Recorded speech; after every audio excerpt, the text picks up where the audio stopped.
del estudio legal, porque ustedes ya han tenido asignaturas relacionadas con eso, así que no voy a profundizar en eso. Y luego les voy a explicar un poquito la presentación del día martes, presentación grupal, les voy a presentar un poco la rúbrica. Y también ya se la subí, para que la tengan ahí también. ¿Ya? Bueno, el estudio organizacional lo vimos ayer, o sea, lo vimos el jueves, me confundo siempre, lo vimos el jueves, ¿cierto? Con su parte, con el organigrama, con las funciones, con la centralidad, con la jerarquización, ¿cierto? La organización, con la especialización del trabajo y diferentes cosas.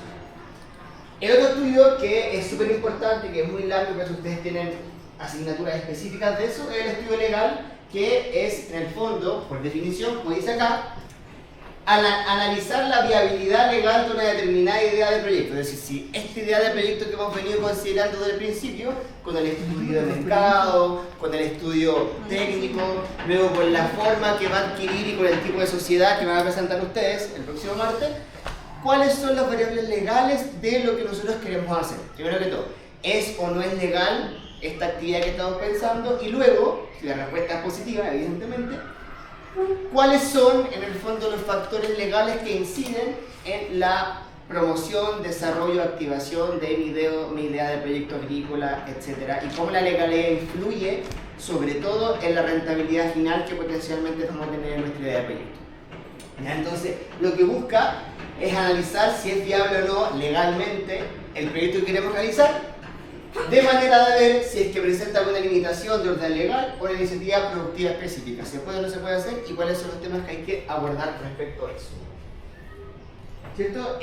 Básicamente, ningún proyecto, esta es como la base de lo que les decía recién, ningún proyecto, por muy rentable que sea, podrá llevarse a cabo si no se encuentra en el marco legal que hace referencia, ¿cierto?, a las disposiciones particulares, que es básicamente la legalidad, en este caso específico, que regula nuestra acción profesional, que es la agricultura, ¿cierto? Hay normativas para todo, de distinto índole, dependiendo, ¿cierto?, de cosas relacionadas con impuestos, con aplicación de insumos, con comercialización, leyes laborales que van a influir y que tenemos que conocer. No es objetivo de esta clase, pero sí que tienen que conocer en profundidad cuando trabajamos en agricultura, cuando contratamos personas o cuando vamos a establecernos con una actividad productiva. Eso es fácil, ¿no? Entender eso es también entender si podemos hacer o no y cuáles son las limitaciones legales que tenemos respecto de nuestra actividad, sea, como digo siempre, una actividad productiva o una propuesta, por ejemplo, de asesoría tecnológica en cualquier ámbito del desarrollo de la agricultura.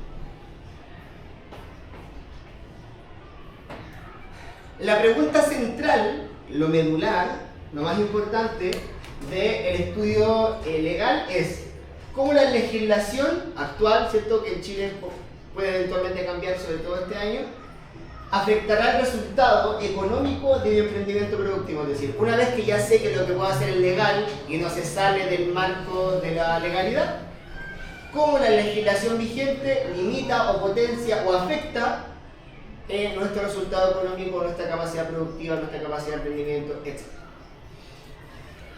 Y esta diapositiva es como el resumen de la clase. Tenemos acá el proyecto, nuestro proyecto agrícola, sea de la naturaleza productiva que sea, tecnológico, fertilizante, proceso intermedio, asesoría, ¿cierto?, etcétera. Y tenemos diferentes elementos legales que inciden en nuestra posibilidad o no de producir, e incluso cómo producimos, e incluso la rentabilidad que vamos a tener en esa actividad productiva. Por ejemplo, la exigencia de normas sanitarias. ¿Qué es eso? ¿A qué nos referimos con eso? ¿Y cómo impacta nuestra, por ejemplo, nuestra rentabilidad o nuestra capacidad productiva?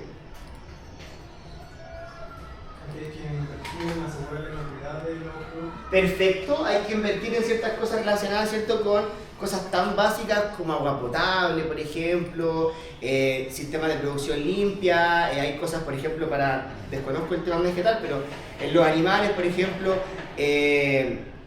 agua potable, piso lavable para poder producir queso, para vender leche, por ejemplo, diferentes cosas que tienen que estar escritas en la legalidad del sistema de salud.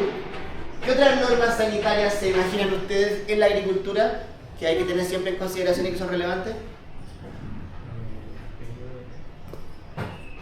Periodo de gerencia. ¿Ah? Periodo de gerencia. Los periodos de carencia, perfecto. ¿Qué son los periodos de carencia? En el caso de los animales, cuando inyecta un animal, yo no puedo consumir esa carne hasta Claro, que en pase el el caso de tiempo. los fármacos de los animales, todos los fármacos tienen un periodo de carencia, periodo de resguardo, decimos nosotros en producción animal, que es el tiempo que se demora un fármaco en hacer su efecto, ser metabolizado y ser completamente eliminado del animal. Por ejemplo, nosotros usamos antiparasitarios, antibióticos, que duran mucho tiempo en sangre y siguen apareciendo en la leche de los animales, en el queso o incluso en la carne. Si uno va a ver el fármaco que dice periodo de resguardo 45 días para carne, periodo de resguardo 60 días para leche. En 45 días no, ese animal no puede ser faenado para consumo, ni por 60 días no se puede extraer la leche. En el caso de los vegetales, ¿cómo aplica eso? ¿En relación a qué? ¿Qué productos tienen periodos de carencia? Los fitosanitarios, ¿Ya? los pesticidas. Carencia se refiere, bueno, a cuánto tiempo está el producto en el fruto y también para ingresar al campo. Perfecto. Muy buen ejemplo de lo que sería normas sanitarias. También el tema relacionado con los desagües, por ejemplo, y todas esas cosas también tienen relación con la sanidad. Las exigencias de seguridad laboral, ¿a qué nos referimos con eso? EPP. Los implementos de protección personal, ¿qué otra cosa?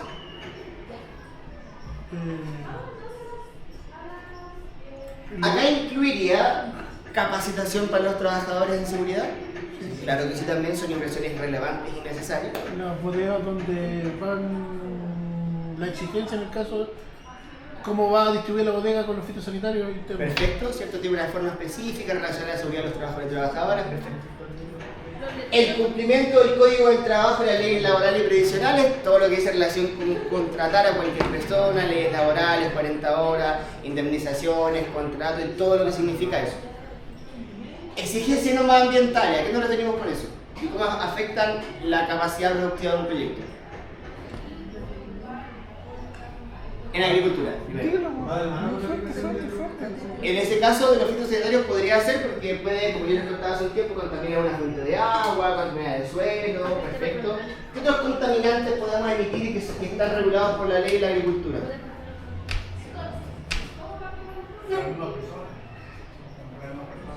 ¿Pero puede afectar los productos? Sí, claro, por supuesto. ¿Cuál fue la pregunta, Roger? ¿Qué otras emisiones podemos liberar nosotros de la agricultura? Las del agua con de... Aguas grises, por ejemplo, en el caso de los animales, las emisiones de metano, que son medibles en formato de carbono, ¿cierto? El óxido nitroso, por uso de fertilizantes, procesos industriales, por ejemplo, el uso del agua, tanto el uso del agua en formato de huella de agua, como también la potencialidad de contaminación del agua, que son elementos que están, ¿cierto?, regulados en nuestro país y que tienen diferentes indicaciones. Sí, me faltó una cosa. Acá también tenemos que entender, o que también entra en ese contexto, la situación fito y sanitaria del país. Evidentemente, el SAC juega un rol súper importante con respecto a yo no puedo comprar un toro y meterlo por la frontera sin que haya pasado por la normativa del SAC. Fiebre aftosa, brucelosis, un montón de enfermedades que pueden ocurrir. Sin ir más allá, esta semana se descubrió un caso de oveja loca en Argentina, que es una enfermedad, no sé si estaba aquí, había un chico que le gustaban los priones, creo que de otra sección, que es causada por un prión y que no se encuentra en Sudamérica hace un montón de años, se encontró en Argentina mal de la oveja loca, que es muy parecida al mal de la vaca loca, y eso pasó hace 20 años y era un desastre económico. Más aún para un país como Argentina, que depende relativamente de un porcentaje importante del PIB de la exportación de carne. Entonces es todo un tema, el tema sanitario con respecto a las enfermedades, no solamente a la suciedad o las bacterias, sino también enfermedades transfronterizas, mosca de la fruta, y no sé, hay cosas de los vegetales que desconozco, pero imagino que es muy similar. Chile, respecto de la sanidad animal, es súper estricto, o sea, ahora influenza aviar, que nos va a pegar a todos igual, va a bajar un poquito el pollo, pero va a subir el precio de los huevos, así funciona la influenza aviar. Y es un montón de cosas más. Cuando hay un brote de una enfermedad exótica en un plantel porcino, es brutal. En un plantel de aves es brutal. Cuando aparece un virus, por ejemplo, en los salmones, que tienes piscinas con miles de salmones, las mortalidades son increíbles y la transmisión de los virus, sobre todo, son súper complejas. Todo ese contexto fito y zoosanitario también entra en la parte de normativa sanitaria. Leyes y normas económicas y tributarias, lo que es las reformas tributarias, ¿cierto? Si hay o no hay, si hay o no hay subvención a la agricultura, por ejemplo, el valor agregado a algunos productos, el pago de impuestos, los impuestos que pagan las empresas productivas, ¿cierto? Que lo vamos a ver en el flujo de caja, ya están viendo eso, ¿no? Están haciendo los cálculos y ¿qué impuestos están usando? ¿Qué porcentaje? 27 con 27. Eso es. Y también lo vamos a usar el 27% cuando hagamos nuestro alojamiento. Y finalmente, ¿qué es eso, niños? Las normas ISO.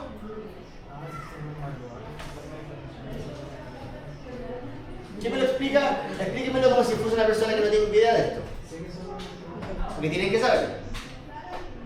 ¿Qué son las normas ISO en la agricultura? ¿Y por qué afectan eventualmente la legalidad y la rentabilidad de la actividad agrícola? También tenía al frente tuyo. Si no lo sé, es problema tuyo. Ya me enojé ya. Normas internacionales. Son normas que, valga la redundancia, imponen normativas internacionales estándar, ¿cierto? Estandarizan ciertos procesos y eso hace que sean como equivalentes entre diferentes lugares. Y ahora hay normas ISO para todo. Yo conozco un poco mejor las de los productos animales, pero también son súper importantes cuando yo quiero certificarme con respecto a algo, cuando quiero vender a alguien, o las exigencias de los compradores también están relacionadas con las normativas de los procesos, ¿cierto? Y evidentemente estrechamente vinculado con trazabilidad, con capacidad de encontrar, sobre todo en este tiempo de cambio climático, de todas las enfermedades, cada vez se hace más relevante y angustiantemente relevante la trazabilidad, tanto en el mundo animal como en el mundo vegetal. ¿Ya? Así que también se relaciona con eso.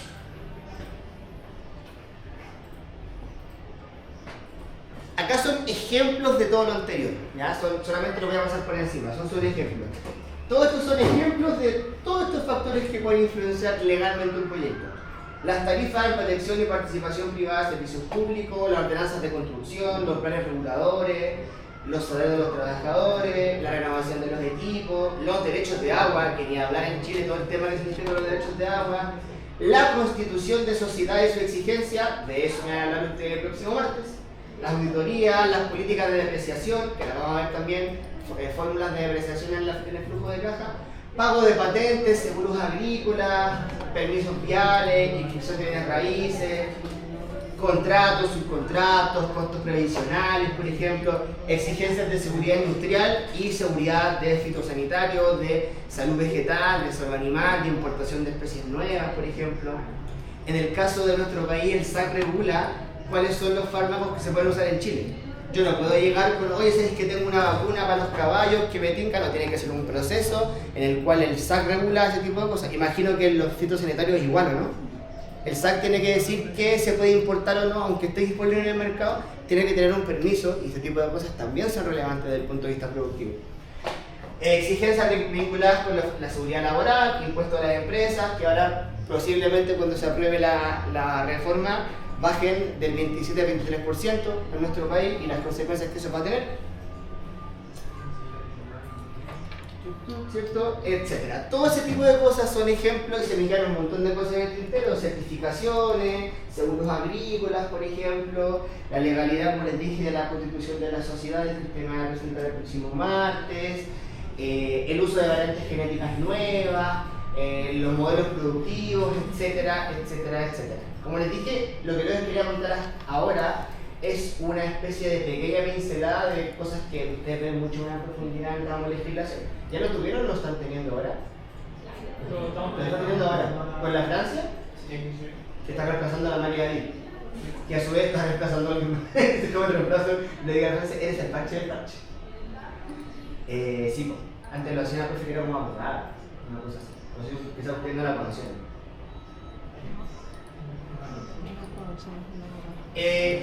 Básicamente eso les quería contar hoy día. Esto es lo que les quería contar hoy día. Ahora simplemente les voy a contar la exigencia del trabajo. Que si van al ABA lo van a leer.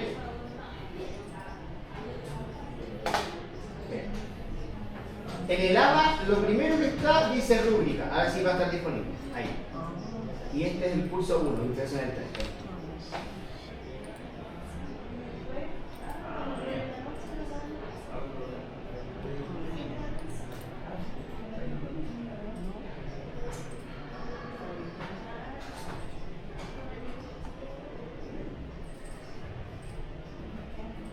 Aquí les subí la rúbrica, miren. Instrucciones. Dice, es una presentación grupal de 4 a 5 estudiantes con una duración de entre 5 y 8 minutos máximo la presentación. Ese es el ideal, 5 o 8 minutos, es decir, corto.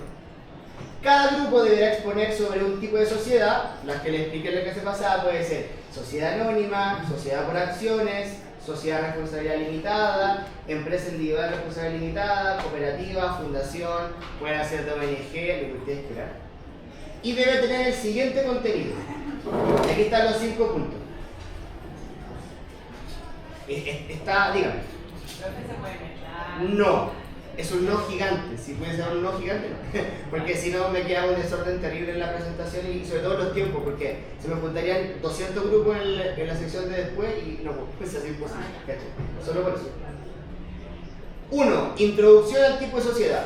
Introducción de qué son, de dónde vienen, la historia, lo que ustedes quieran, y un poco el contexto de ese tipo de sociedad.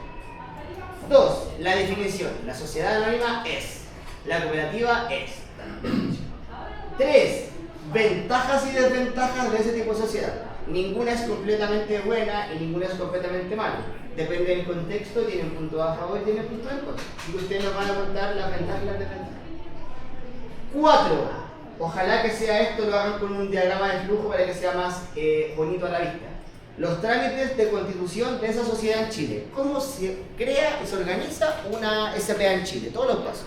Usted va aquí, hace esto, vale tanto. ¿Cómo se inscribe una cooperativa en Chile?